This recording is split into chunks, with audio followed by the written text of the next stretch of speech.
If I was 21 again, what would I do differently? Wow. A lot of times people ask, if you started from zero today, what would you do first? It's so tough out there in the world. We calculated 1,500 millionaires that travel past the window every day. We deal with a lot of powerful people, wealthy people, billionaires, celebrity kind. The biggest reason I built a fuselage is, what are my top tips for starting a new business? First of all, who are you? That's the biggest question. Do you really know yourself? Do you know your capabilities? Do you know your drive? If you're the kind of person that really stuck to any project until it ended, no matter what, when you were a kid, when you were a teenager, or whatever, adult, if you can do that, if you did that, if that was your habit, then maybe you have a life as an entrepreneur to start a business, okay? But I'm talking about sitting down, starting your homework, not walking away until it's completely finished. If you had a project of cleaning a house, until it's done, you didn't stop. If you had a project that somebody gave you at work, you didn't finish and walk away until it was completed. These are really signs of somebody who can start a business, because if you don't have that finish attitude, okay, no matter what, stepping over dead bodies to get to the end result, then you are not cut out to be an entrepreneur, and you can't start a business. You can start a business with somebody else maybe who has those capabilities, but just because you have an idea, a fantastic idea, if you can't execute and stick to it, you'll never succeed. When I first started my business here at the Jet Business, we had a few obstacles because this was a concept that just was a crazy concept. Nobody ever thought of building a shop or a store front to sell corporate jets. So we had to really create, what do I put in the window? I didn't want people to think we're a travel agency, we're selling model airplanes, things like that. So the design was really important. We had to build the technology, the data for the app on the video wall. We had to really market ourselves correctly. So for the first 6 months, we really weren't hitting our stride. It took a long time, more after the 6 months, to really get the sort of locomotive out of the station and pick up the speed. Once after we got the message across and the people in the office knew what we were supposed to be doing and how we were pitching it to the media and to our clients, we started getting 1, 2, 3 deals over the wall, and then all of a sudden we picked up some traction, and now we got a pretty good deal flow that keeps us going forward. We deal with a lot of powerful people, wealthy people, people in government, in public office, in corporations, mostly big corporate executives, chairmen, CEOs, C-level kind of people, billionaires, celebrity kind. There's such a large gamut of cross-section of people we deal with. But some of the things you really know about talking to all these people is that you have to listen. You have to listen to what they say, because what they will tell you, it makes you sort of evolve the pitch that you're going to give them. And you want to basically find what kind of problem they're trying to solve for. And the more you listen to what they're telling you, you can put these little pieces of the puzzle together to make that picture as complete as possible, so that you can actually know what the objective is, because sometimes it's just not clear. Sometimes they don't even know. And by them talking it out, basically instructs you and teaches you what kind of goals they want to reach, which means which kind of goals you have to meet in order to deliver them a product that they are going to be happy with. And what we learned from these people, you are being tested constantly. They are used to people doing what they say and having no excuses. I've learned to not say no. We'll say, let me find out if I don't know the answer. If I don't think it's possible, I'll say I don't think it's possible, but not at the beginning, because I will double check, triple check, quadruple check to see if there's any way around getting to a solution. Definitely what I learned is don't say no. Another thing I've learned from all these successful industrialists, billionaires, business people, you can't get an overnight success. Everybody just dreams of these people creating an app and boom, the next day you have $1 billion.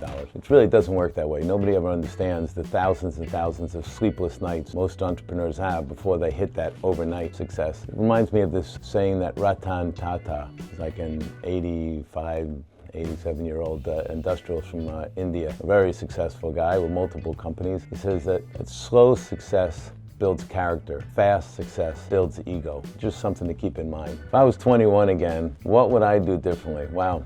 I don't know, that's a big question. I actually enjoyed really every bit of my life. I think one of the things I do differently is maybe sort of get into the entrepreneur job, start my own business much earlier than I really did. I really worked for somebody, a lot of people, through my teens, my 20s, my 30s, my 40s, and they were very demanding people, not just in sales, but in in the sort of corporate takeovers, mergers and acquisitions, private equity, and I worked really for a lot of powerful kind of people. They taught me just how to work around the clock and just don't take no for an answer. If I was 21 now, I think I would start my own business earlier. You just don't learn until you really try. You can learn, you can read, but until you really put the motion in action and actually do what you're supposed to try to do, you're never going to learn if it's going to be possible or not. Why did I build this fuselage? The biggest reason I built the fuselage is I wanted to get the attention of every potential client that drove down Park Lane. There's almost 100,000 vehicles every day that go up and down this street, and we calculated that there are something like 1,500 millionaires and dozens of people who own a jet that travel past the window every day. And I wanted to make sure that if they saw this window, they wanted to have curiosity what was going on in there. It was going to sort of get their attention and then eventually get them to come in. If they pass the window enough, their curiosity is going to get them, and they're going to want to come in this office. And once they do, then it's up to us to get them into the video wall, get them into the technology, to show them the data we have, all the information we have, and how much we know about this industry. If they are a potential client, we'll get them. What did I learn from failures?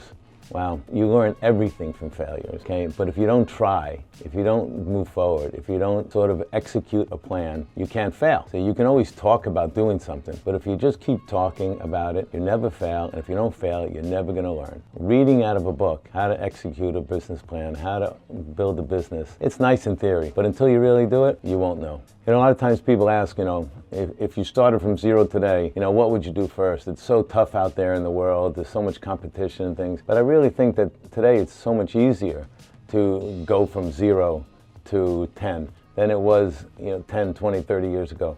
Before you needed to have money, you didn't have the internet, you didn't have any of these technologies that really you could be sitting in a bedroom of an apartment, create a website, create a company, buying some product from someplace in the world and selling it someplace else. You can do so much research just at your fingers touch.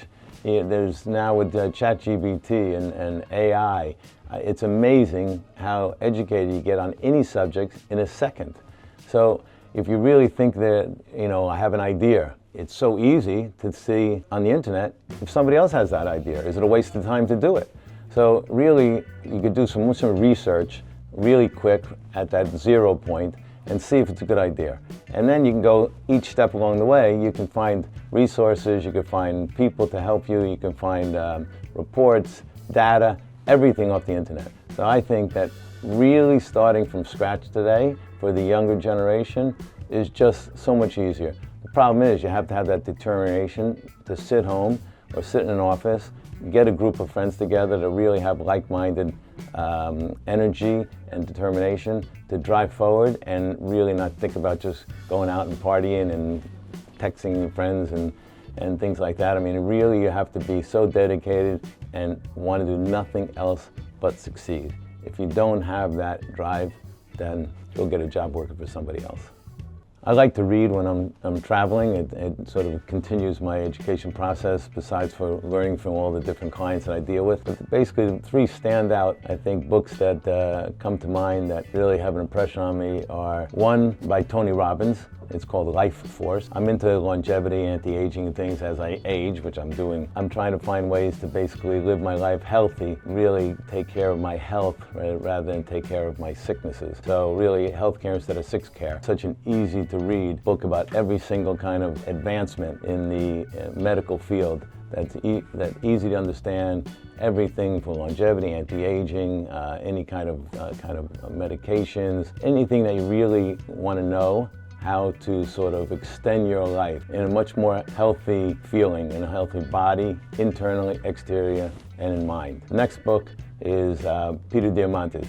Wrote a book called The Future is Faster Than You Think. But that book really shows you how quick the future is upon us. Now he's really getting more into the artificial intelligence and things like that. But he's usually on the cutting edge of most of the technologies, and it's a great book to see what things are coming. And actually, probably a lot of them are already here and past because the book came out a few years ago.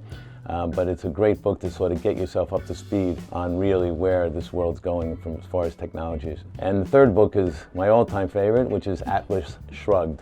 It's been written by a lady named Ayn Rand. She was a Russian immigrant back in the 1950s. It's really a book that talks about altruism versus capitalism and how the world really needs this capitalism to basically assist with bringing intellectual property and bringing new ideas and sort of businesses forward and really developing technologies in any industry and how they're so important to help any country advance. If you really don't support the people that are building these industries, then all of a sudden these people just decide not to build these businesses. It's sort of a disincentive. And eventually, if you don't have all of these people that create and to build anything in the world, any sector, if you don't give these people incentives to sort of create, then all of a sudden you have no creation and you just get a deterioration of civilization. The book that was written 60, 70 years ago, but it actually is a fictional book, and it's a great education on why this mindset is so important to have. If you have any more questions that I can answer, please add them in the comments section below and I'll try to get them answered. Be sure to follow the channel.